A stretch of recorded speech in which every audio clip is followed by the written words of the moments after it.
November in the subtropics is when everything accelerates. The heat rolls in, the humidity ramps up, and those first summer storms start building in the afternoons. You can almost see the garden growing. Today I'm planting all the summer favourites that love this warm weather. Corn, tomatoes, chilli, and I'm finally getting my ginger into the ground. And wandering around the garden today, I was blown away by how much everything has taken off. So I'll take you on a quick tour to show you what's thriving right now and how this whole space is responding to the shift into a hot, stormy summer season. It's such an exciting time of year out here, so grab a cuppa, settle in, and let's plant November together. So I had an epic fail last week. I had about 30 celery ready to go, ready to be planted out, and I planted them out in here, and then I got busy with work and had 2 12-hour days, didn't get a chance to water them, and they all died except for 3. So we've got one here, and a tiny one here. So I was going to go and buy some celery starts, but I figured I have enough still because I've got all those there and I've got another pot behind me there, so I think I've got enough celery. Anyway, and I'm still going with the stuff that I picked in the last video. So I've decided to plant some more corn here. I'll show you how the corn's going on that side shortly because that is massive now. And these, I started these corn quite a few weeks ago and they're way too big now. Look how big these are. Gigantic, and they look all chewed because I left them on the ground in the sun a few days ago and Zuri decided to chew them. So these need to be planted. So this is the only space I've got at the moment, so they're going in here. I did plant a watermelon last week and that's just going to crawl through. That'll be harvested soon, so it can meander through this bed. I've got a rock melon growing up this trellis here, and hopefully there's enough sun for these celery to still grow, but I'm not too concerned. I also planted some spring onions that are just stubs from one I bought from the supermarket. Just threw them in here as well. So this is kind of a mishmash bed. So let's get these corn in because they desperately need to get in the ground. So the trick with corn is to plant them in a block formation so that when the wind blows they have their tassels and they all like knock together, and the pollen from the tassels go down onto the tassels from the corn cob and pollinate, because every single strand in that corn cob needs to get pollinated because that is one corn kernel. So let's get these in the ground because they're going to be ready soon and they need to get some more going. So they look a little bit root bound, so I'm just going to tease the roots down a bit and throw it in here. This is where I have my carrots, so this ground's nice and loose and fertile. I did fertilise this when I put the celery in with blood and bone and chicken manure. So there should be lots of nutrients in here for the corn. Okay, so we've got a little celery there, so I'll leave that. And then we have the watermelon there. So I kind of plant these about 10 to 15 centimetres apart, about 15 centimetre rows. So I'll pop another one here. The soil is so nice. We've had so much rain from all the storms lately that the soil is nice and damp. It's a really good texture. And I like to firm these up a fair bit because they can get blown around in the wind. So I do bury them a little bit deep. Another one here. We've got a bee coming in here already to pollinate. There's nothing to pollinate yet.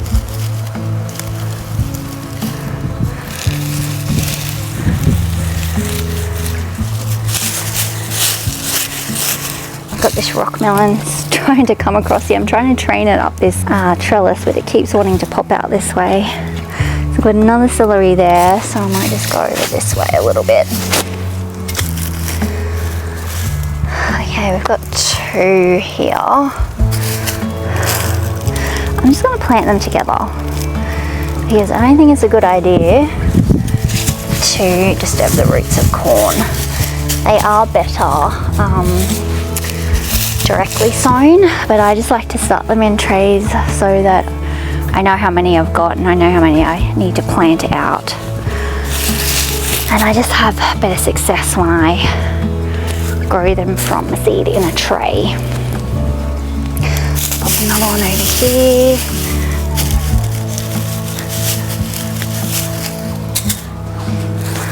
There's another one where 2 seeds have germinated. I'll just let them go. And I'll put the name of this variety up on the screen. I haven't tasted this one yet, but I am very happy with the germination of it, and I'll show you over there a bit later. They actually go through like at least 2 cobs on each stalk, which is really cool. I've never had that before. I've only ever had a single corn cob off each stalk, so that's pretty cool. Happy about that. I don't know if this is actually corn or spring onions. I think it's spring onions, so I might put that somewhere else. I've also got another watermelon here. This is the Bush Jubilee, which is a good sprawling kind of watermelon, so I might pop it up that end and let it grow down. And I have another 2 rock melons, which I'm going to put on this side, but I'm just going to let them get a little bit bigger first. I'll let them get some more leaves before I plant those. Okay, so corn is planted. So next up, I need to get some tomatoes over in that bed that have been in pots for way too long. I'll show you the difference between the ones in the garden bed and the ones in pots. They were all started at the same time. The ones in pots are like this big. The ones over there are like over 1 meter tall, so they need to get in the ground. I've got this section spare here that I pulled the garlic out of last week or the week before. Still got my onions here, which are starting to flop over, so I'm gonna harvest those this week. That'll give me more space here. And the garlic is still going. It is probably 2 weeks away from being harvested. But these tomatoes, you can see how big it is here in the pot, and I'll show you how massive they are in that garden bed. So these really need to get in the ground, and I don't even know what variety these are because they got all mixed up when I planted those. I know which ones they are, so it's either Purple Cherokee, Yellow German Stripe, Sweet Millions, Amish Paste, any of those. And I have way too many tomatoes. I have about 8 plants over there, another 2 over the other side, these 2 to go in, and 1 more to go somewhere as well. So I'm going to be swimming in tomatoes this year, so it is a good time for me to learn how to can. Let's get these into this garden bed so they can start growing properly. I like to plant tomatoes nice and deep because they grow roots on their stem. So the deeper they are, the more roots, and the stronger they are, the stronger plants they become. Tomatoes like to be fertilized with potash and dolomite lime, which dolomite makes them a bit sweeter. Something hard down here. But yeah, I will pop some blood and bone in here, some potash. Yeah, I think that's like a stump from when we filled the bed up. And this bed has dropped so much. I actually need to top it up. So once these onions and garlic come out, I'm actually going to top it up with some more compost. So let me get the fertilizers. Alright, I'm going to put some dolomite lime in. Just a little bit, just to sweeten the soil. Some potash.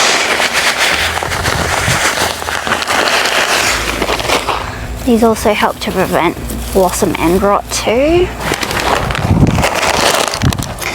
I'm using this human beans fertilizer at the moment, which seems to be pretty good. It's like a composted chicken manure and coffee grounds. And some blood and bone. Okay, just mixing all that together. And I can pop the tomato in. Lots of nice roots on the bottom there. I'll need to stake these as well. They'll get really tall because these are indeterminate varieties. So they'll probably get to about 1.8 or higher. They're like a vining tomato, whichever one this is. Okay, so I'll put one over the other side. And then it's time to get the ginger in the ground because I'm a bit behind on that one.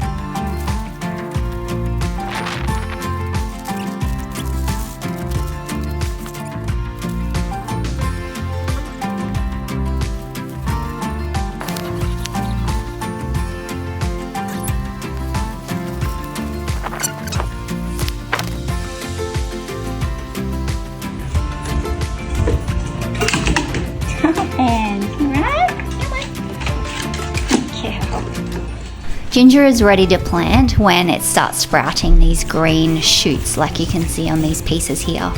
I had to get Kevin to drill some drainage holes in these new pots I got from Kmart, which were only $10 each from memory. I filled the pot up with mushroom compost and Searles 5-in-1 fertilizer, then placed each piece of ginger about 5 centimeters deep.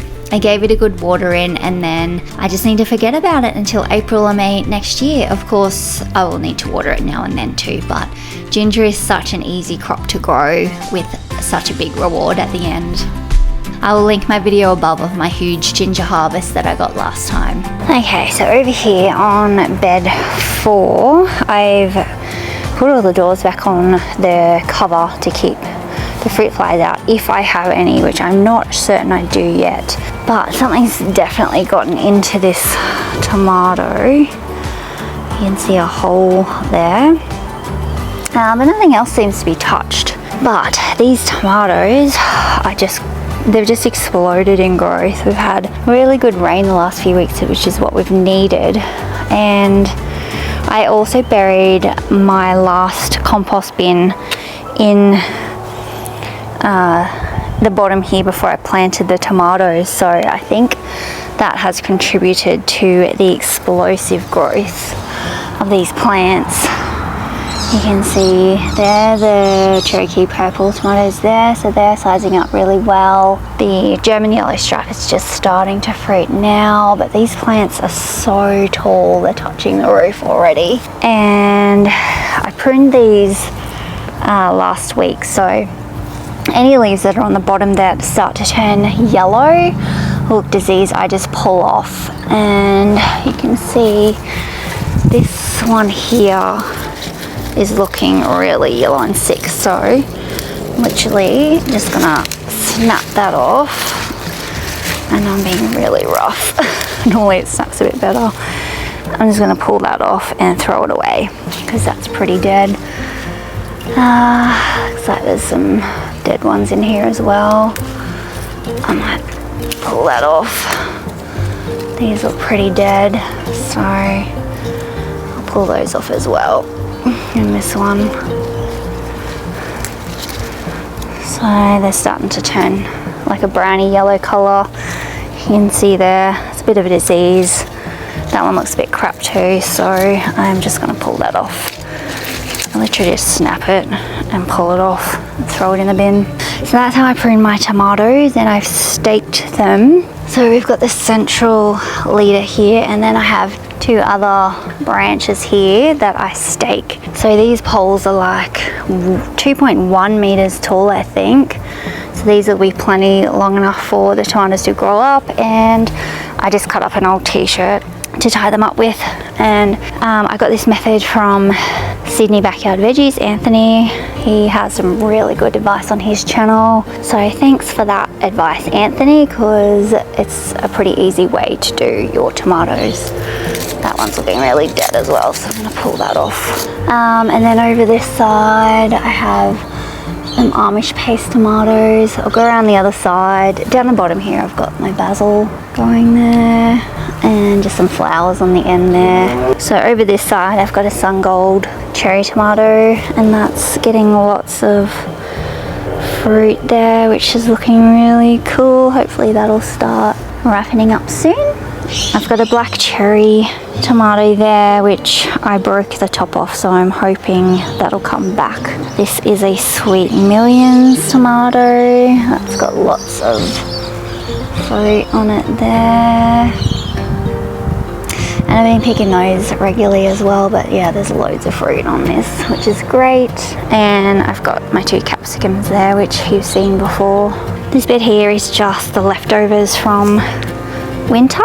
So I've still got some carrots in the end here, and a lot of celery, which I'll harvest soon. Some strawberries in this planter here, flowers at the end. I'm gonna pop another watermelon in here. I've got 2 Roma tomatoes there, which I'm gonna put into cages because they're determinate variety. We just put the corn in today, and then over this side I have the Planters Jumbo Rock Melon, which we have some little babies down there. Hopefully you can see that. There's lots of little babies on there. And a spider trying to get me. And also that watermelon there as well. So that's that bed. That's bed 2. So bed 1 here. I've still got my strawberries in this bed and they are getting hammered by slugs. I have put beer traps out and collected lots and lots of slugs, but they're still eating my strawberries. You can see that one down there is not looking good. So I am working on an alternative option. I'm going to move these strawberries out and put them in planters and hang them along the roof there because the slugs won't be able to get to them, so we'll see how that goes, but then the birds might become a problem. Okay, so you can see how big this corn is here and it's producing really good cobs.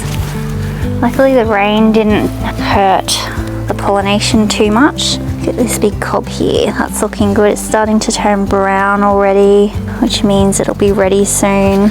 Feels nice and fat. And off that plant you can see there's another stalk there, but that one didn't produce a cob. But I'll show you one around the back here. There was one that had 2 in here somewhere. You can see through here. So we've got one cob there. And there's actually another cob down here. I don't know if you can see that. So yeah, there's 2 on that stalk. And so I just go around when the tassels are out and just tap them to make sure everything gets pollinated. But yeah, that corn is looking really cool and I cannot wait to harvest it and eat some, which won't be too far away. We've got some more cucumbers growing nicely there. Been getting endless supply of cucumbers. These ones here. Huge one there. Looking good. Nice big one down there on the ground. So yes, I have cucumbers coming out my ears. I've been giving them to everyone. And there's more over here. There's a huge one in here. Look at that big honker there. As for the fruit trees, this apple tree has got, look at the apples, they're so cool. First time I've had apples off this tree, so I'm excited.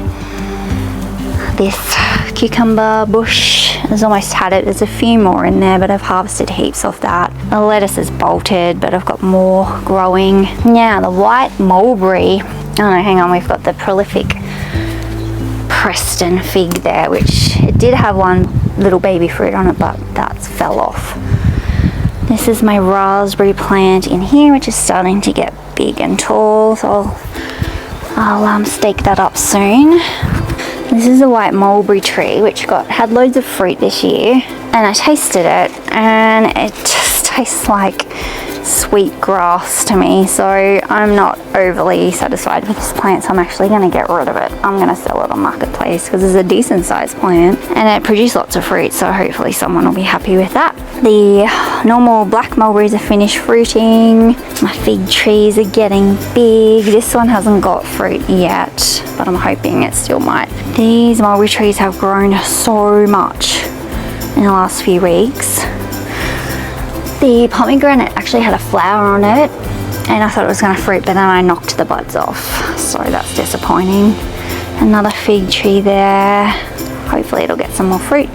Strawberry plant, that's the ginger we just planted, and this fig tree has got loads of fruit on it. And this one over here is feeling a bit squishy, so I'm hoping that'll be ready soon. They're quite small, so I might fertilise them and try and get them a bit bigger. Flowers, cosmos are dying off, I need to plant some more. That's a tub of celery, more flowers. I've got a random lettuce down there, which is fine with me. My lychee tree has got little baby fruit on it, but it's like, I don't know if it's too wet. I water it heaps, maybe I'm watering it too much, but it's getting these brown tips of the leaves, so if anyone knows what that is, let me know. Just got a planter up here with some flowers. This gross lizard is still producing. This has been going for like almost a year now, it's crazy. These poppy flowers are so beautiful.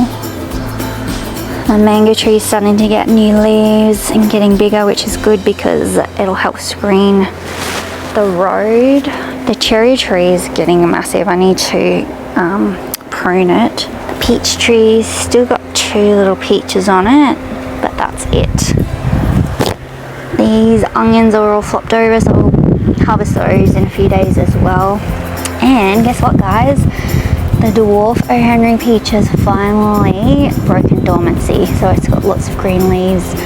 Can't see any fruit buds on it yet, but it's a good sign. We'll give it another year. These cosmos are really pretty. And all the flowers along here just look so pretty. This pink poppy is just gorgeous. And the mandarin is getting little babies growing there, which is cool.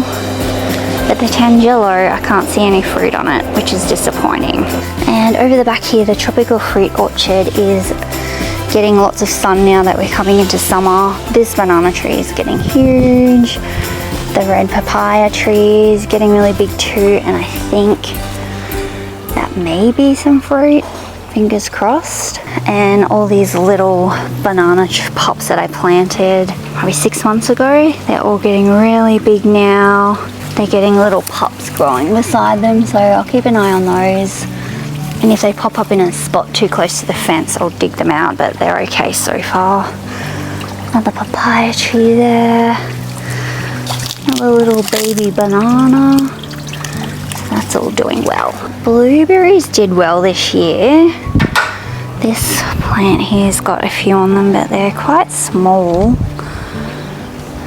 But I did get some big juicy ones, and they were quite sweet off this plant here, and a couple along there, so that was cool. Hopefully next year we'll get heaps more. And over the other side of the house, this is where I've got my dragon fruit, which I just recently pruned.